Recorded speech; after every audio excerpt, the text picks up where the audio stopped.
Alors qu'elle était face à Nicolas, Tania et Frédéric, Julie de Koh-Lanta, le feu sacré n'est pas parvenu à se qualifier pour les poteaux et a été éliminé ce mardi 6 juin lors de l'épreuve de l'orientation. Elle se confie à Télé Loisirs. Elle chute sur la dernière marche qui mène au podium. Ce mardi 6 juin, Julie n'est pas parvenue à se qualifier pour l'épreuve des poteaux de Koh-Lanta, le feu sacré. Après 5h40 de recherche sous la chaleur tropicale des Philippines, la joueuse de football a vu la dernière place qualificative être saisie par Frédéric au terme de l'orientation. Dans un esprit des plus fair-play, elle reconnaît face à Denis Brognard n'avoir pas brillé tout au long de cette course. Interrogée par Télé Loisirs plusieurs mois après la fin du tournage, la candidate reste campée sur ses positions. Nicolas, Tania et Frédéric n'ont pas volé leur victoire.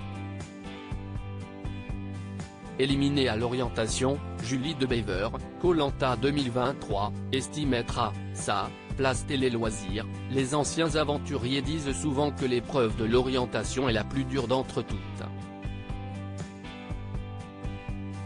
Vous confirmez ?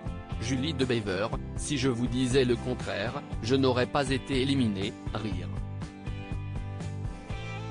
Effectivement, elle est difficile parce qu'il faut savoir tenir ses nerfs à la veille de la fin de l'aventure.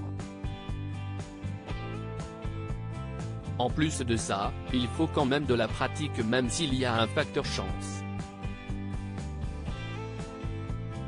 Je ne m'étais pas entraîné, j'avais regardé des choses sur l'utilisation de la boussole mais je ne suis pas parti en forêt pendant 4 heures. CIST peut être l'un de mes plus grands regrets. Mais CIST pour ça qu'il faut être fair-play, j'ai été la moins bonne sur cette épreuve et je suis à ma place. Je suis logiquement éliminé, même si j'espérais marcher sur un poignard, rire. Je suis moins frustré parce que je me dis que j'ai été mauvaise, dites-vous au moment de votre élimination. CIST Sport.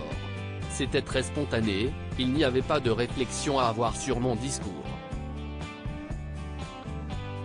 Je me suis senti en difficulté sur cette épreuve, les autres moins. Le seul moment où je devais trouver le poignard, c'était sur la zone avec Tania. Quand je pars sur celle de Frédéric, j'ai peu d'optimisme. Je suis fair-play, j'ai été mauvaise de A à Z, j'aurais pu avoir un coup de chance.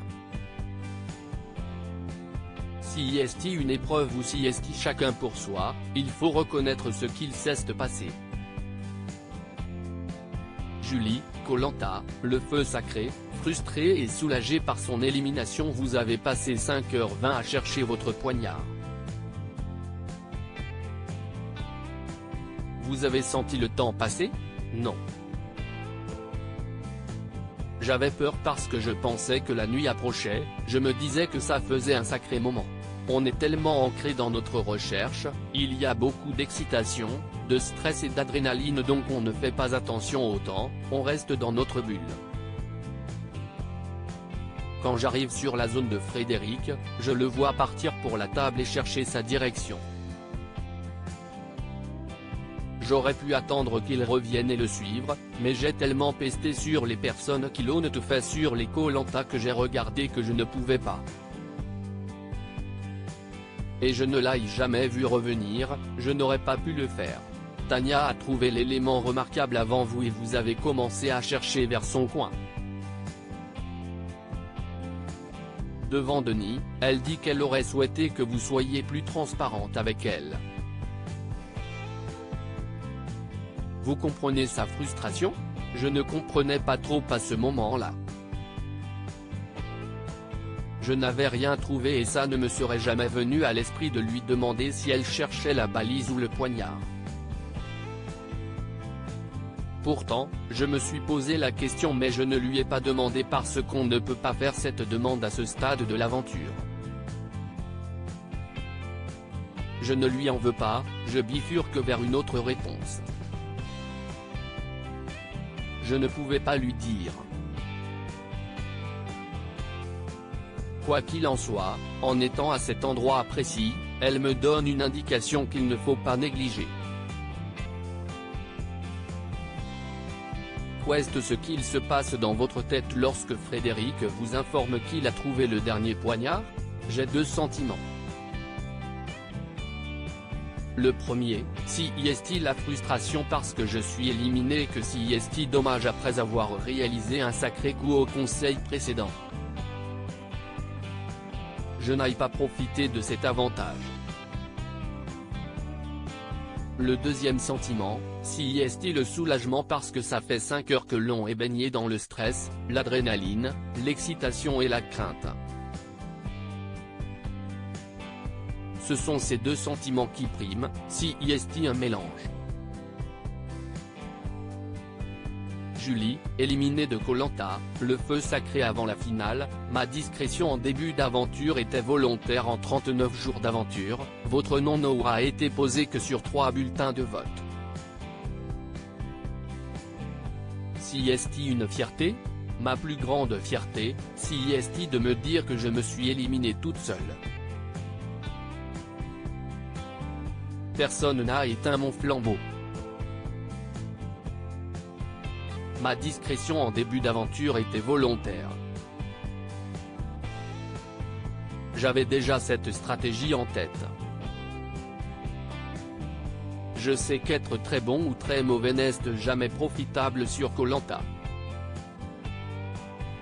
Je n'ai pas fait exprès d'arriver moins bonne à certaines épreuves, ce n'est pas ce que je dis.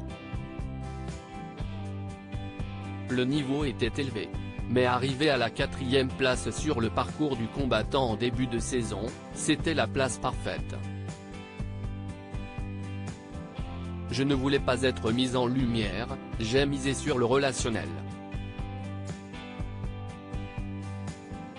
Au début, j'ai été transparente et les aventuriers m'ont découverte à la réunification. Le foot, si est terminé pour vous? Quelle est la suite du côté professionnel? Ça a été une année assez riche en émotions, j'ai envie de respirer un petit peu pendant 2 ou 3 mois de vacances. Je veux faire des trails, des marathons, des courses. J'ai toujours rêvé de ça, mais c'était incompatible avec ma pratique. Ensuite, j'aimerais m'orienter vers la défense des intérêts et des droits des joueurs et des joueuses professionnelles, ça me plairait bien. Ou bien consultante à la radio. Si vous avez des propositions, je les écoute. Rire,